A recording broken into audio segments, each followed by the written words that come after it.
kick a guy out if he made a mental error. So the guy that jumped off sides is in the huddle to take the knee. And I said, get out. And he's like, what? We're just taking the knee. I was like, a couple of minutes are left and Shadeur tries to go on the field and Stefanski puts Tyler Huntley in place of him. Excruciating to watch what they're trying to do to Shadeur. Again, they're still trying to teach him a lesson. Has had enough of the NFL trying to humiliate his son Shadeur.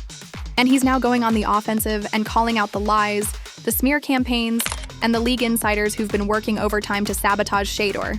And at the center of all this is allegedly the NFL's golden boy family, the Mannings. Now here's where Peyton Manning's name gets dragged into this. Peyton isn't just a retired QB, he's NFL royalty. His family has influence in locker rooms, front offices, and even in how media narratives get spun. If the league wants to protect its image, it uses guys like Peyton as the safe, smiling contrast. And right now, the contrast is Shadeur Sanders. He's flashy, outspoken, unapologetically Deion's son. In other words, the perfect target. GOAT NFL team, whoever picked me, GOAT athlete, Sanders, GOAT musician, Deion Sanders Jr., GOAT actor Dallas Sanders, GOAT TV show. Post Prime. Give us your best SI cover post. Yeah, so now there's this theory among fans and even some analysts that the NFL establishment is punishing the Sanders family for thinking they can be bigger than the system. And it looks like Deion sees this for what it is. This isn't just about his son. It's about power, image, and who gets to define the future of the league. But if you thought primetime was going to bow down to the Manning dynasty, think again. He's going to be straight. All the Sanders are going to be straight with or without football. You better believe that. You better believe that. I take care of mine. And I've always have, and y'all know what I mean. You better believe that. All right, let's talk about this theory that Peyton Manning is allegedly plotting against the Sanders family. As you all know, Peyton isn't just another retired QB, he is the standard. He is the polished, corporate-friendly, white picket fence image of what an NFL quarterback is supposed to look like. He's the family dynasty, the brand that ESPN worships. So when Shadeur comes in brash, bold, rocking jewelry, talking with his father's swagger, the league doesn't just see a different kind of QB. They see a direct threat to the Manning blueprint.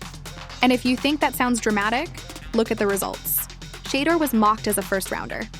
Then rumors about his attitude, his interviews, and even his character started popping up everywhere. Suddenly, he free falls to pick 144. So whether or not Peyton Manning ever lifted a finger, the effect is the same. The Manning model stands tall. The Sanders legacy gets clipped.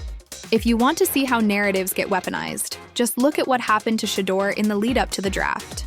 This wasn't just honest scouting. This was a full-on smear campaign, and people inside the game said it out loud. I also predicted 2 months ago that Shedeur Sanders would become the biggest target in this year's draft, the most hyper-criticized and picked art player in this draft.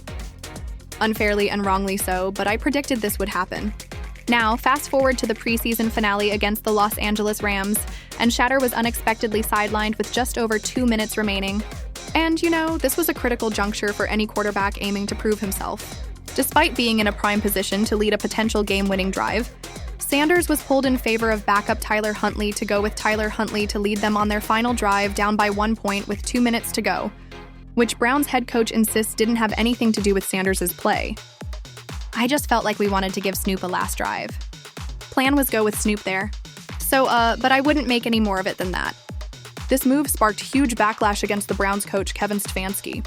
But he claimed that his decision was about strategy, and he shut down this theory that he's deliberately undermining Shadeur's development. I don't concern myself with outside type of things. But I'm committed to his development just like all of our rookies. So, we'll continue to focus on getting our guys better, and that's what we will stay committed to, and that's what's important to me. And did you, I'm sure you kind of answered this last night, but why didn't you keep him in for the 2-minute, or why did you decide to take him out? Yeah, nothing more than decided to give Snoop some work at the end of the game. But despite what Stefanski said, the optics are pretty bad.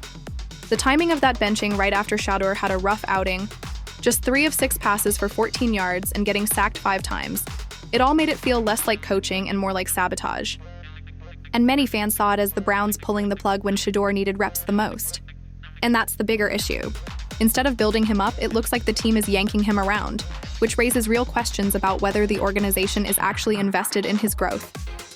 Let's give him a chance. Let's give him a chance with the play calling. You know, you have an offensive line that isn't playing that well. So what do? Why not just play the short game so he can get the ball out of his hands very fast to run a competent goddamn offense? Outside of that, Shadeur has to be better in understanding that the offensive line that you're working with right now is not adequate. Why not allow the players that are competing for a job, in this instance Shedeur Sanders, to finish off the 2-minute drill? Who makes that call? He makes that call. Why?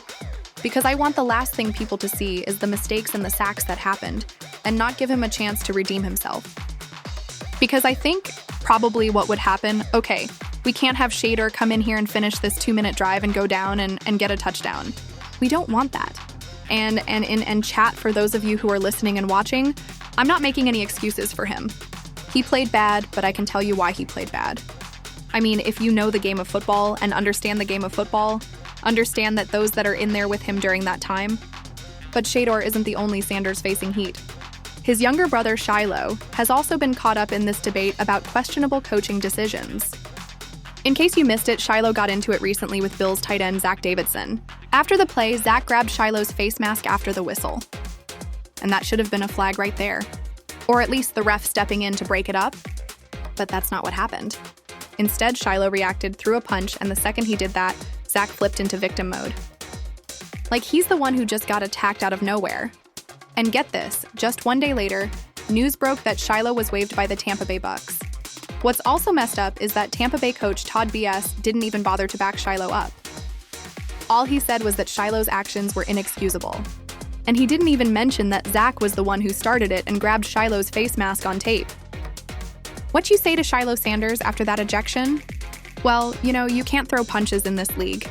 I mean, that's inexcusable. They're gonna get you every time. Got to grow from that. And then what did you say to the officials after that? It looked like you were possibly trying to argue with talking about another play. And look, nobody's mad about Shiloh getting flagged and tossed. That comes with throwing a punch. But what people are mad about is the ref standing right there watching Zach Davidson grab Shiloh's face mask way after the play was dead, and somehow no flag, nothing. You can't, how no flag, nothing. You can't, that's not a double standard. Now here's the common thread. Shadeur and Shiloh are sons of Deion Sanders, a force in football who doesn't play by the league's rules.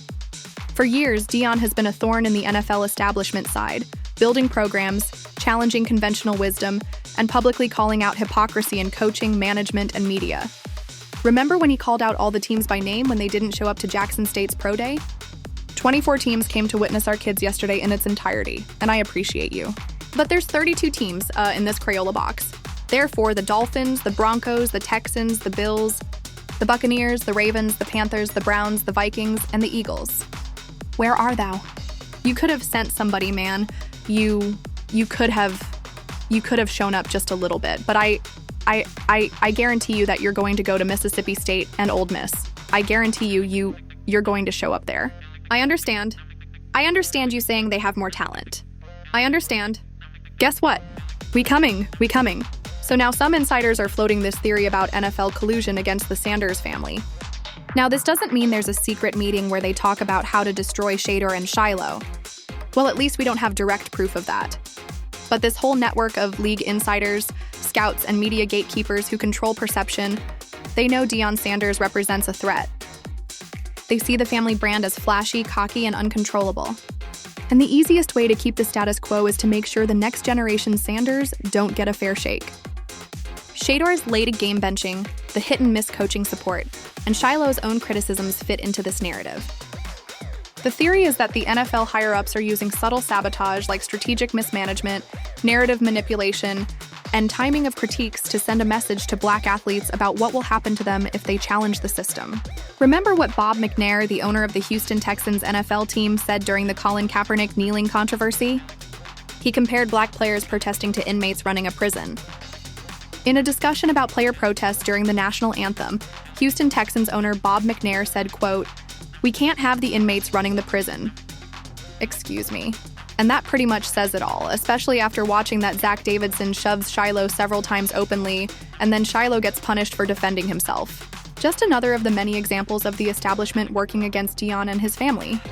Whether you call it conspiracy, coincidence, or just the brutal politics of professional football, The Sanders brothers are navigating a league that seems determined to test every ounce of their talent and their patience. Now, as for that Peyton Manning angle, no one is saying he's literally plotted to end Shedeur Sanders' career. But for the NFL higher-ups, Peyton represents the old guard, the polished, media-friendly, obedient superstar the league loves to showcase. He is the symbol of what works in the NFL. And standing across from that is Deion Sanders, the coach who refuses to bend and whose very presence challenges the establishment. And Deion doesn't take BS from anyone. Hey Deion, was just wondering if you could… Oh no, let's back up a little bit. You don't call Nick Sabic. Don't call me Deion. Okay, I call Nick Saban Nick. You don't. No, you don't. No, you don't. That's a lie. If you call Nick, you know you'll get cussed out on the spot. So don't do that to me. Treat me like Nick. Think I'm just, so when Shadeur and Shiloh hit the field and face late game benchings, inconsistent coaching and personality critiques timed perfectly to undermine them. It's easy to see why some folks think this is collusion. And this isn't some secret Manning versus Sanders conspiracy happening. It's bigger than that. It's symbolic. The league is protecting the old playbook, the Peyton Manning model. And anyone who dares to flip the script automatically gets treated like a threat. But Deion is not letting this get to him. And he already made it clear that his boys will be fine with or without the league. About, NFL is a tough business. Shiloh had, some bad just how have you talked to him and how are most definitely your son. I'm proud of my kids, all of them. And I prepared my kids for any and everything that could possibly happen in life and in sports. That's part of fathering. That's part of parenting. That's part of having a relationship. So he is mentally where he needs to be, physically where he needs to be. We're praying that he gets another opportunity to go with a team, but if he doesn't, the plans have already been put forward to what he's going to do next. So Shiloh is a man of many talents. I don't know if you guys know, he's a man of many talents. And he's going to be straight. All the Sanders are going to be straight with or without football. You better believe that. You better believe that. I take care of mine, and I've always have, and y'all know what I mean. You better believe that. So at the end of the day, this isn't just about football. It's about who controls the story, who shapes perception, and who actually gets opportunity in the NFL. And the double standard is as clear as day. When Archie Manning was stepping up to defend his sons Peyton and Eli, he was praised for protecting the brand and looking out for the family. But when Deion Sanders stands up for Shadeur and Shiloh, suddenly he's meddling. He's making it worse. The message is basically know your place and be quiet. And that's not just different parenting styles, that's politics. And the message couldn't be louder. One family gets respect. The other gets told to fall in line. One fan on X said, Deion standing on business for his children. Nothing was said when old Archie Manning was the driving force behind his two knuckleheads. Actually was a part in where his boys went to college at, got drafted, and what round. Nobody talks about that. SMH. And someone else added, when Archie Manning does it, it's a great management of his kids. But when it's Deion, a flashy black man who does it, got it. Well, what do you think? Is the NFL really sabotaging the Sanders legacy? Or is this just part of the brutal business every rookie faces? Drop your thoughts in the comments, share your receipts, and I'll see you in this next video.